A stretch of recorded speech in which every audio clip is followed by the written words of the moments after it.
Hey, what's good everybody? My name is Rebus, and in this video today, I'm going to be teaching you guys how to become a low ground warrior. So just some heads up about the gameplay in the background. It's a 16 kill solo win. This really wasn't like a crazy game towards the beginning, but I started to really run into some really good players towards the very end of this game. So if you guys enjoy the gameplay, and let's get right into the video. So playing low ground is probably one of the hardest things to do, but if you can master playing low ground, you can become a versatile player, an adaptive player, and just an overall hard player to beat no matter what situation you're in. The best of the best are able to play no matter what. Even if they're weak, they can even just get kills when they're weak. When they're one shot, they'll still get kills. And so I'm trying to get you guys to be at that level. And the reason for that is because I know there's so many of you guys who wanted to get into like pro tournaments and stuff. And you're not going to be able to do that if you're not playing low ground. So first and foremost, guys, you guys got to really get good at using your weapons. Breaking out your opponent's builds is the first step to becoming a low ground warrior. The reason for this is because if you're always applying a pressure to your opponent, you're not going to fail. You're not going to die because they're not going to be able to get a shot off on you. So if you're always applying pressure to your opponents, immediately you have the ability to kind of take that fight from playing defensively and kind of having a disadvantage because somebody's above you, and actually taking it and turning it into your advantage and playing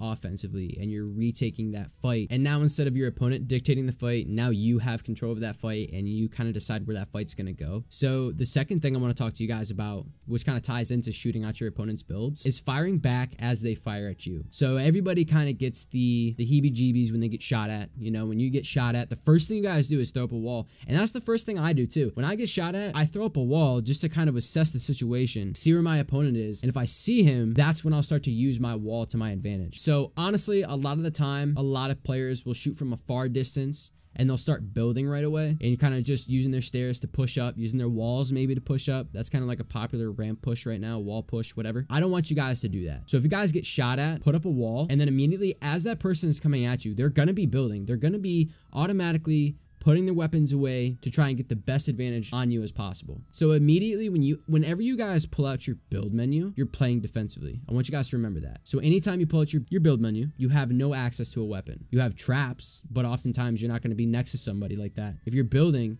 and you're directly next to somebody, you're doing something wrong. I want you guys to keep that in mind too. If ever you are like so close to somebody that you could punch them or kiss them, you want to use your weapons. So this is the same instance in this situation. So if they're firing at you and you're firing back at them, you can hit them for damage too. This game has bloom and it doesn't have precision accuracy. I want you guys to keep that in mind too. So anytime somebody's above me, oftentimes you guys will notice in my gameplays, when they shoot through my roofs, sometimes my roofs don't break right away as soon as I start shooting. So I'm still shooting through my roof as they're shooting down at me. And because of that, it's breaking through that roof and it's actually tagging the guy above me. They aren't going to expect that. Nobody expects that to happen. Automatically, people think, as soon as I shoot down at this person, they're going to turtle. But when you start firing back at them as they're shooting at you, that's going to confuse them so much, and they aren't going to know what to do. So you always want to be playing aggressive, which ties into my third point of do not hesitate to edit and shoot. It's very important for you guys to keep in mind, you don't want to be hesitant when you're playing low ground. You always want to be active when you're playing low ground. So if somebody drops down on you immediately, even if you're 100 or you're just 100, or maybe even you're a one shot, you want to be a little bit more careful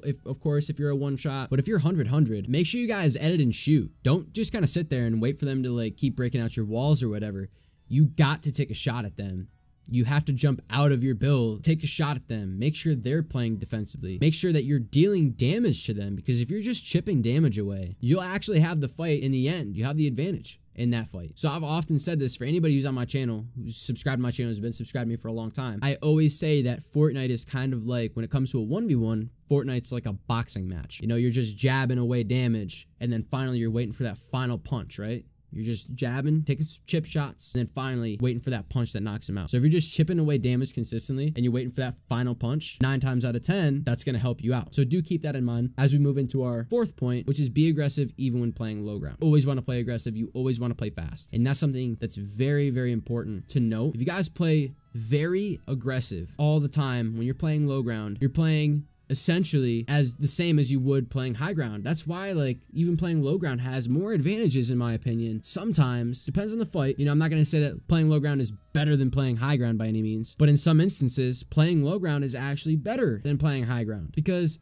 at that point, you have your enemy literally pickaxing your builds, trying to put up walls, they don't have their guns out. You have a perfect opportunity to take damage away from them and just spray them, pump them, do anything you can to just take damage away from them. Whereas if you're playing high ground, you don't have that option. You are literally just spraying out builds. You're not chipping away any damage unless the player is terrible, which a lot of players aren't really terrible anymore. Unless the player is lagging. There's a lot that goes into it where high ground is probably not the best. You can throw clingers, you can shoot RPGs, you can throw dynamite, you can do anything you want, but when it comes down to it, most fights end up playing mid to low ground. Not really playing really high in the air anymore. I don't really see a lot of fights end really high in the air. So just to recap everything that I said in this video, playing low ground is something that you guys really need to implement into your game. If you guys want to go pro, if you guys want to get in these competitive tournaments, you're not always going to have high ground. So you're going to have to play low ground. If you can adapt to both high ground and low ground, maybe even middle ground, let's say, you know, you're on a mountain,